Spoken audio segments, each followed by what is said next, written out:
Yo, so I'm back in London after the most intense 48 hours of the trip so far. If you don't already know, my name's Ben Bowler and I've been cycling around the world for 2 years already, and up until 2 days ago I was cycling across Indonesia on my bike. So far so good. I'm pretty nervous about cycling in Indonesia because there's just so many people here, so much energy. So many people excited to see you. It's like India all over again. So we'll see what it's really like. Just gotta get out of the town, away from the mopeds, out along the coast. But obviously, as you also probably know, the world's been hit by this unprecedented coronavirus outbreak. And while I've had plans in place for a lot of contingencies on the trip, this one really took me by surprise. So I just wanted to talk through, I've got some clips of video, what happened, why I decided to come back, and what happens next. So this is not totally out of the blue. We've known about the virus since at least January, February time. And weirdly enough, I was back at Christmas, and when I flew out in January back to my bike in Bangkok to cycle the next leg, I didn't think too much of it. I was aware of it, I was monitoring the government websites, and when I got back on my bike, it seemed like it wasn't going to cause a problem. In fact, the outbreak in Asia is fairly invisible.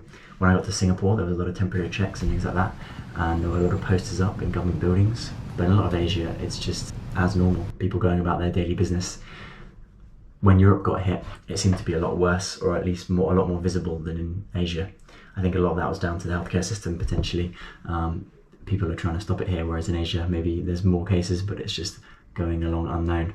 Whatever the reason, my plan was pretty much consistently to carry on and just see what happened as the situation developed. But as I'm speaking, Wednesday the 18th of March, things really changed about 2 days ago on Sunday night, when countries, starting with the US, started to really put in place strong bans on all kinds of air travel.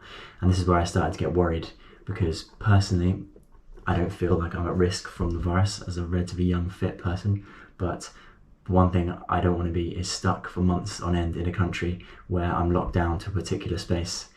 So all credit goes to my girlfriend Naomi, who's been my HQ here back in London. She was monitoring things closely. We spoke 2 days ago. She said, look, I think it's about time to come back. I checked the Foreign Office website and it said it advised against all but essential travel to Indonesia. And while this trip is important to me, it's not essential travel. So that's the point where I thought, okay, let's get out of here. So it's the 15th, 16th of March. I just had the craziest morning ever. I'm feeling really low, I have to say. I was already feeling pretty low because of how hard I've been finding the cycling in this equatorial region being so hot. And now it just feels like the end, to be honest, of the trip. At this point, I was 3 days cycle away from Jakarta to the east, and it's not easy to cycle as well. 150 kilometer days on equatorial heat, sweating away and really suffering. It's obscenely hot this close to the equator in the middle of the day. I've had a sleep. All I can hope for is that this cloud takes away some of the heat of the sun. The blinding heat of the midday sun. So by the time I got back, I could risk all the flights being booked up, flights being cancelled, or the borders being closed back to the UK. So the first thing I tried was booking a train. Got to the train station a couple of hours before the train ticket was due. Tried to get onto the platform, and unfortunately I wasn't allowed. Affordable bikes only apparently, which mine isn't. While I got on a ferry earlier, which will be in a future video, with a bike, even though it says bikes aren't allowed, this one was a strict rule, unfortunately. But luckily I found a taxi driver to pay about 75 quid to drive me overnight to Jakarta. Put the car in the back, slept on the back seat for about 2 or 3 hours, and after 4 or 5 hours on the highways, we were back in Jakarta. So the next step is to find a bike box. I've flown with my kit once on this trip from Tbilisi to Mumbai, and a box is critical, but it depends a lot on whether shops have them. Basically, bikes come in a box, and so if the bike shop sold a bike recently, you can just get that box for free. But it's not a given that any one bike shop will have sold a bike recently, particularly in smaller cities. Luckily, the second shop I tried, after hunting around, had a tiny little bike box for a small men's bike, which I took back and just about fit my bike in. Here's the time lapse. There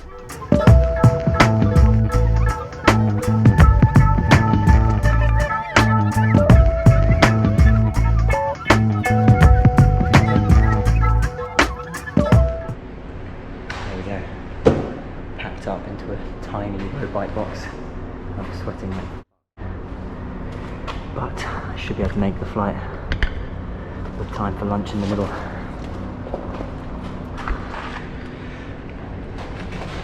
I'm on my way home. On my way home.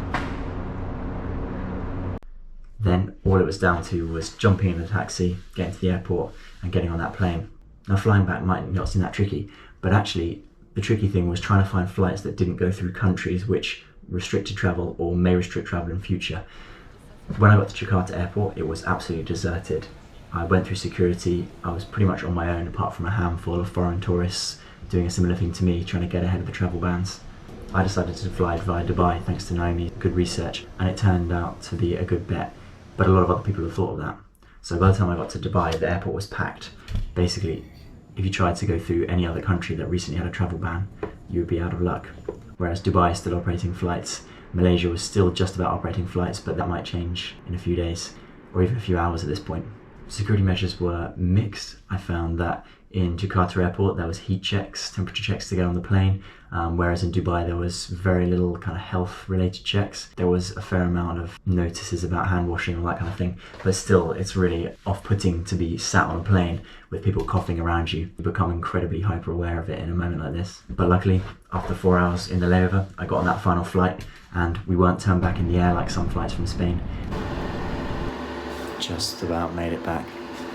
And I've just got back to the apartment where I'll be isolating myself for at least 14 days now.